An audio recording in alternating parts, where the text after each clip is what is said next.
we ended things now bago pa tayo tuluyang masira. Okay, let's just call off the wedding. Bago po namatay ang nanay namin, ipinangalan niya ang titulo ng lupa sa Kuya Tomas ko.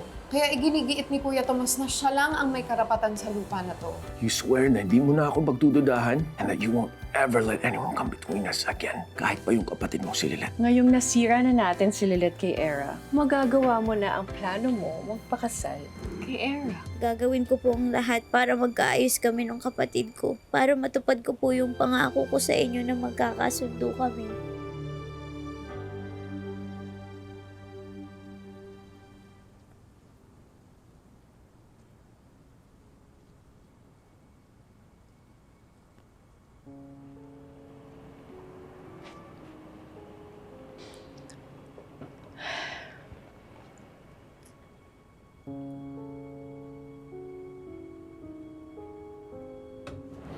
Oh, Hey, babe. babe, andito ka na pala. Just give me a sec, okay? I'm just finishing off the inventory para to sa auction ng belongings ni Matty. Lahat to ibebenta mo. Yes, and I figured na it's what Matty would have wanted. At lahat ng proceeds sa auction, idodonate ko dun sa charities na sinusuportahan ni Matty habang nabubuhay pa siya. Babe, sure ka? Lahat to i-donate mo sa charity? Eh, itong painting pa lang na to, that's about 2 to 3 million pesos kung mabenta. Collector's item yan, babe. I You know, yes. Babe, the more money I raise, the more people na matutulungan ko. At naisip ko rin na parang ino-honor ko na rin yung memory ni Matty. Parang ipinagpapatuloy ko yung legacy niya.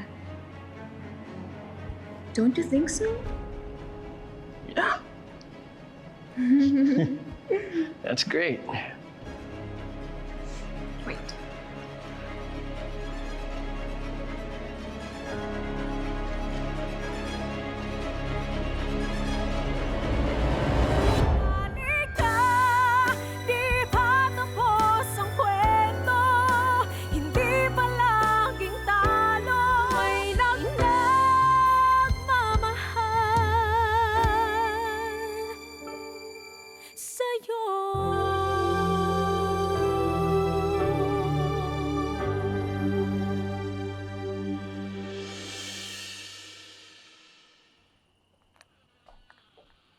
No.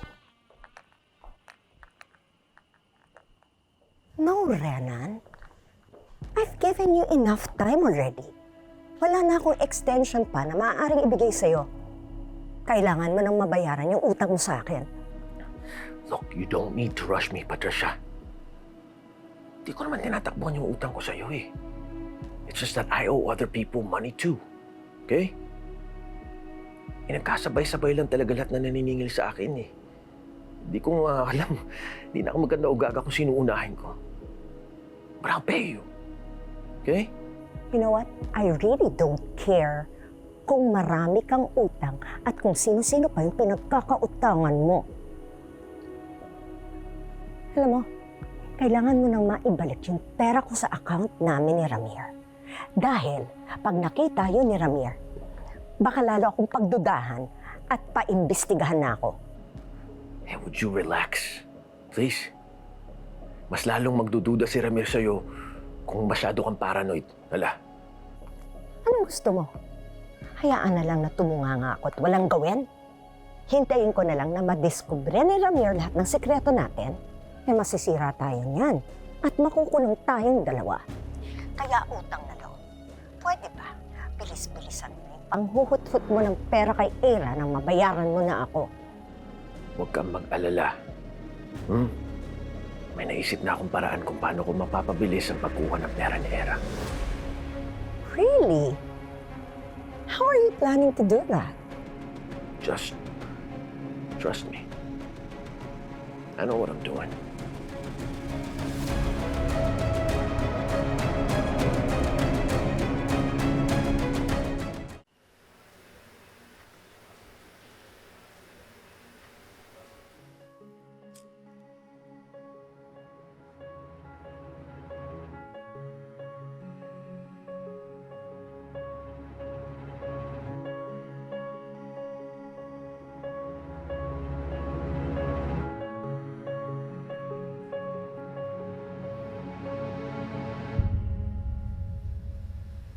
Mag-iingat po ako, Nay.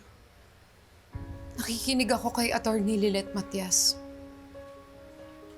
Buti na nga lang, nag-qualify ako sa PAW. Siguro dahil wala naman akong trabaho. Wala naman akong sariling pag-aari na nasa pangalan ko. Umaasa lang ako sa pabugso-bugso, pagbenta ng mga pananim at saka sa konting hati sa mga renta ng mga magsasaka natin. Yung sabi po niya, baka daw po dapat mag-request ako ng barangay conciliation para mapag-usapan namin ng maayos ang lahat. Mas mabilis at mas murang paraan daw to kesa magsampa kami ng kaso. Baka ito na din yung maging paraan para magkaayos na kami. Para hindi na kailangan na mapunta pa kami sa mas komplikadong paraan. Nangangako ako, Nay. Gagawin ko ang lahat ng paraan para magkaayos kami. Para sa inyo at para sa mga naiwan niyo sa amin.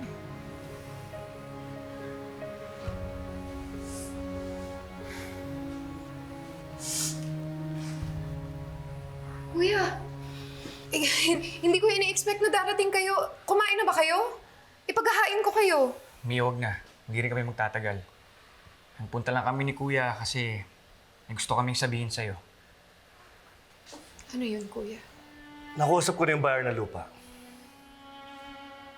Magpipirmahan kami ng kontrata. Kaya kailangan mo nang umalis dito sa farmhouse. Kuya, itutuloy mo pa rin? Alam niyo naman na tutol kami ni Kuya Ramon sa plano niyo eh. Actually, nag-usap kami ni Kuya ng masinsinan. Nangako siya na magbibigay siya ng pera para makapagsimula tayong negosyo.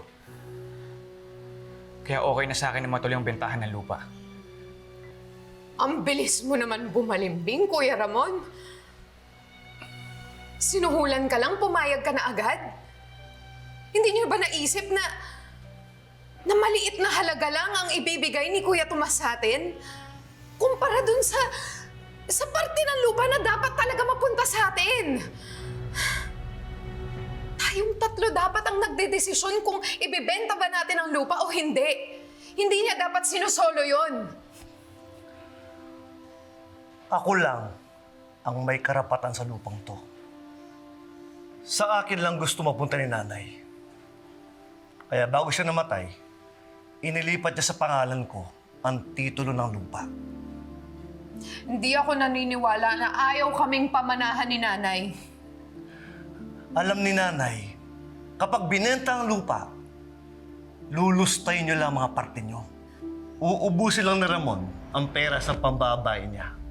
At ikaw naman, gagamitin mo lang yung pera para sa pagsusugal mo. Matagal na akong hindi nagsusugal.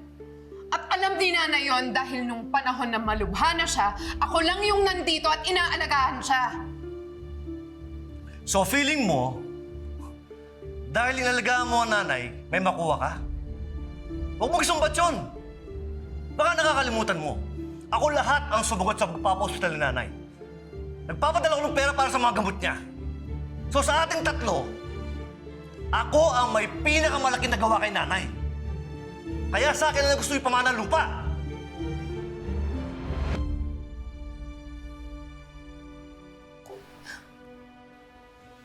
Kaya nakikiusap ako. Huwag mo na ituloy ang plano mo. Importante itong lupa na to. Ito yung legacy ni Nanay.